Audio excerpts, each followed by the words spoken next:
I don't know where to start. We also what happened this past week, when we saw our brothers and sisters and mothers and fathers and grandfathers and everybody was being brutalized by the police. I needed to say something. Initially, I decided not to say, just to, ignore, like nothing is happening, but not because I don't care, but I've been overwhelmed.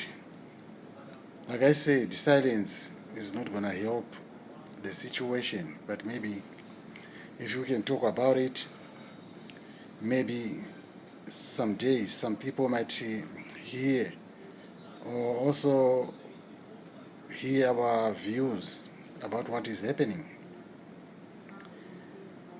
Maybe, if I'm not mistaken, this is maybe the third time in 1 year that we have seen people losing a limb and leg or arm or broken bones, cracked heads from the brutal force from the police. And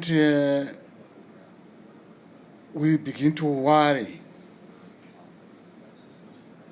The force that is being used, the brutality, we know.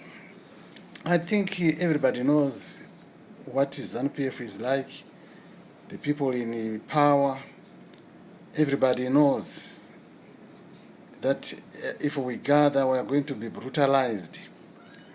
Is there any plan that, we are not going to do this, or we are going to do it? If we do it, our reaction is going to be A, B, C, D. Because when we go there, what are we expecting?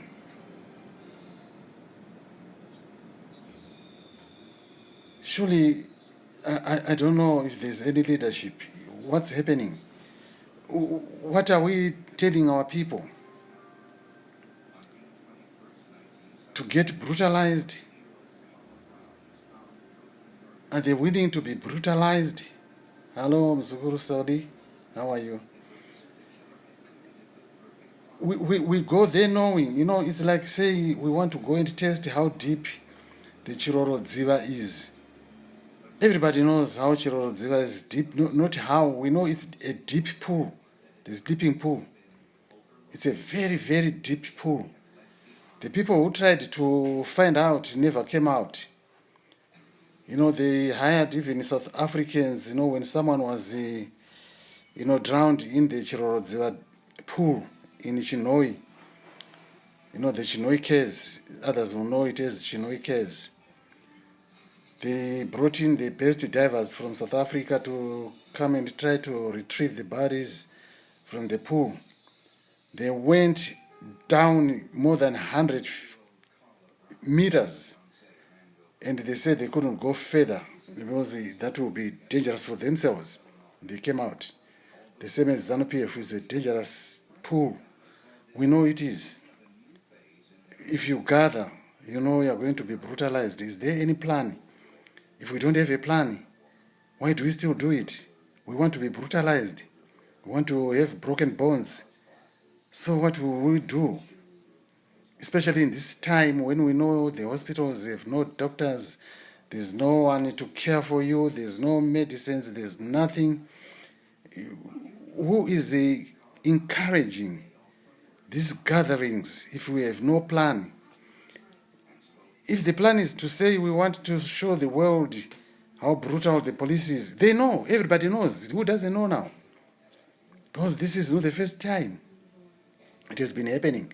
I wanted to be quiet about it, but I'm overwhelmed. I can't be quiet anymore. I want to find out. I want to talk about it. If anyone wants to join in to talk about it, please come and let's talk about it and see what's the solution. Because if we are going to continue to, gather in the city and, be in numbers, when we know once we do that, They are coming in full force and they are going to kill people. They are going to have people's limbs broken and bones broken. And, so what are we doing? We are putting ourselves in harm's way willingly with no any plan. What can we do? Is that a good idea? I think when we say we want to confront them, we have to confront them with a plan B. To say if they do this, we do this. But if you are going to just gather there, get beaten up, get broken bones, and then you run away crying, and some go nowhere because the hospitals, they have no medicine, there's no doctors. What is the plan? Help me there. I don't know. Why are we testing these deep waters when we cannot swim? We know we cannot swim, and we want to still say, let me go and find out how deep the dzemuZimbabwe pool is, how deep it is. We know they are going to brutalize you. This is ZANU-PF. That's how they do. That's how they deal with crowds. Especially if it is MDC, you gather together, they will come and beat you up. Not only beat, if it was beating, that's better, but they will brutalize you. They will break your bones. So, what's the plan? Your plan is just to get broken bones and cry? Or there should be a plan B? I told you many times that when we were doing it, in the 70s, we were prepared. We threw stones, we had catapults, we shoot back, we ran away, we were fighting. But if you just go there, you sing, they come and brutalize you, you don't retaliate, all you do is cry and take pictures or videos, whatever. Is that going to help? If we think we are going to help the situation by, publishing to the international world, they know already. Nobody doesn't know it. America knows it. Britain knows it. Canada knows it. China knows it. They are even there. The Chinese are in Zimbabwe. They know what is happening. So what we're trying to show, if we're not going to fight back, we are just saying kill us. I don't understand. I'm ranting for Zimbabweans now. I'm not ranting for ZANU-PF because that's what they are. They are killers. They are going to brutalize you. But if you keep, putting yourself in harm's way, what are you trying to do? Are you helping yourselves? What's the idea? You have no plan. Blessing Simpson Madzima, how are you? Thank you for coming. I'm just worrying, because people are putting themselves in harm's way. Because like I was saying, you cannot go to dzemuZimbabwe to test how deep it is when you know it's so deep if you cannot swim. And now we are putting ourselves in harm's way. We know if we gather in the city, ZANU-PF is going to descend on us and break our bones. But we have no other plan. When they start beating you, you run and, in all directions, which is not an idea that I think is good. Because if we say we want to confront them, let's confront them, doing something. Look at South Africa. They had such a situation with the apartheid system. They didn't just get beaten up and be brutalized without fighting back. They would throw stones, they would do anything, burn buildings, burn gas stations, do anything. But if you are just going there, seeing, they come, they descend on you, they brutalize you with baton sticks, and you run and get people broken bones and broken skulls, and that's it. What are we doing? Who is leading people? That's why sometimes I think there's no leadership in Zimbabwe. Because if we are not thinking beyond this notion that, we want to let the people, the world know that Zimbabwe is a brutal government. We want to say, see what they are doing to their people. They know already. They've seen it in January. They've seen it in August. They've seen it again now. They are seeing it and they know it. They don't care. Nobody cares about Zimbabwe. You should care about yourselves.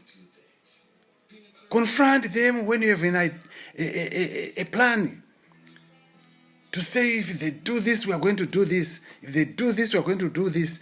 Don't jump into the deep end of the pool when you cannot swim and there are no lifeguards. Don't do it. It doesn't help you. When your bones are broken, nobody is going to care about you. I saw a lady with her knee bone was outside. That touched my heart because, she was just passing by. Maybe if she knew, she wouldn't go into the city. If you know people are going to gather, they said, don't go there. Let those who want to have broken bones go. Because if you don't have a plan of fighting back, don't just put yourself in harm's way.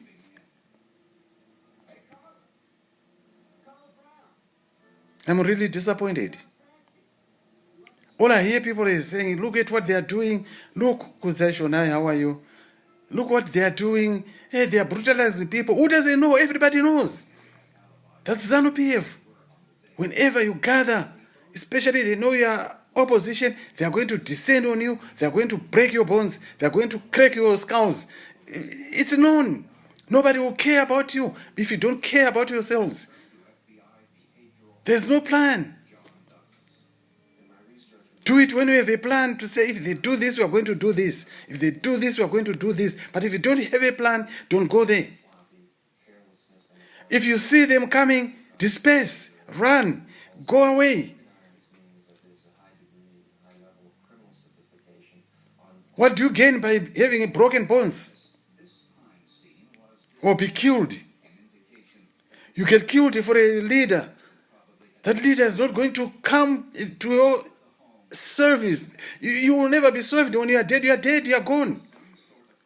You have a broken bone, you have a broken leg, or what is going to happen to you? Nothing. You are gone. Thank you, Muzukuru. That is what I'm talking about. People should understand. Because these people, they want, publicity. Look at what Zimbabwe people are being done to, look at how they are brutalized. So what? Who doesn't know? Ask any ordinary person anywhere in the world. They know the state of Zimbabwe. They know what's happening. They know how brutal the government is. So it's not going to help anybody to try and say, let's go and show them. You are showing nobody. Nobody is interested.